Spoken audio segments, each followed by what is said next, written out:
নমস্কাৰ ইৰেচনেল নাম্বাৰৰ কিছুমান পইণ্ট আপোনালোকে মনত ৰাখিব লাগিব আমি জানো 1 স্কয়াৰ হ'ল 1 আন্ডাৰ ৰুট অফ 1 হৈ যাব 1 2 স্কয়াৰৰ ভ্যালু হ'ল 4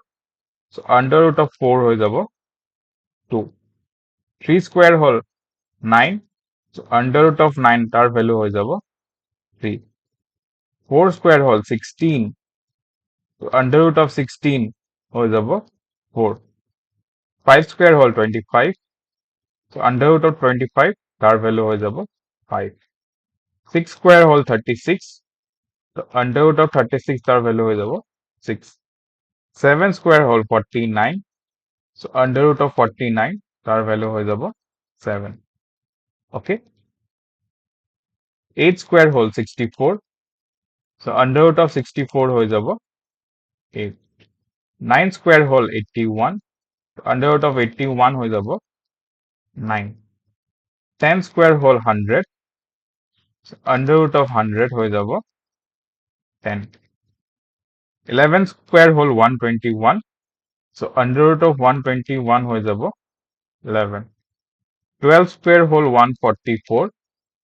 so under root of 144 তাৰ value হৈ যাব 12 13 square whole 169 so under root of 169 তাৰ value হৈ যাব 13 14 square হৈ গল 196 so under root of 196 তাৰ value হৈ যাব 14 okay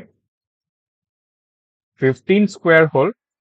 225 so under root of 225 তাৰ value হৈ যাব 15 16 square হৈ গল 256 so under root of 256 তাৰ value হৈ যাব 16 17 square whole 289 so under root of 289 হৈ যাব 17 18 square হৈ গল 324 so under root of 324 হৈ যাব 18 19 square হৈ গল 361 under root of 361 হৈ যাব 19 20 square হৈ গল 400 under root of 400 হৈ যাব 20 okay so আপোনালোকে এইবোৰ গোটেই ভ্যালু মনত ৰাখিব লাগিব square value plus under root value এইবোৰ আপোনাৰ ক্যালকুলেশনটো ইজি কৰি দিব ওকে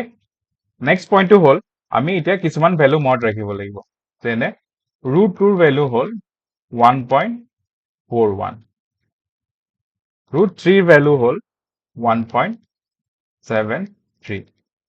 ৰুট 5 ৰ ভ্যালু হ'ল 2.23 এই তিনিটা ভ্যালু আপোনালোকে মনত ৰাখিব লাগিব কাৰণ এইবোৰ কোৱেশ্চনত দিয়া নাথাকিবও পাৰে আৰু ক্যালকুলেশনত এইবোৰ ভ্যালু ইউজ কৰিব লাগিব ওকে সো এইবোৰ ভ্যালু বহুত ইম্পৰ্টেন্ট হয় ধন্যবাদ